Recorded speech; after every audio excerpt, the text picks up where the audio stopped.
soy Clement, de Francia. Tengo 22 años. Soy en Barcelona para un año. Estudio Dret y Political Sciences. Me agrada mucho la ciudad de Barcelona porque las novias son muy simpáticas y también me agrada mucho molt bailar.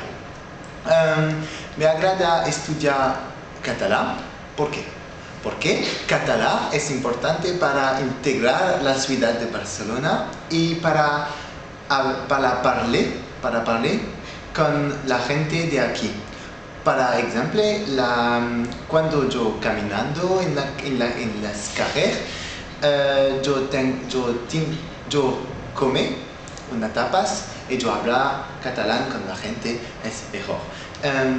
Me agrada mucho las frutas de Catalán y yo creo que la ciudad de Barcelona es simpática y divertido, sí.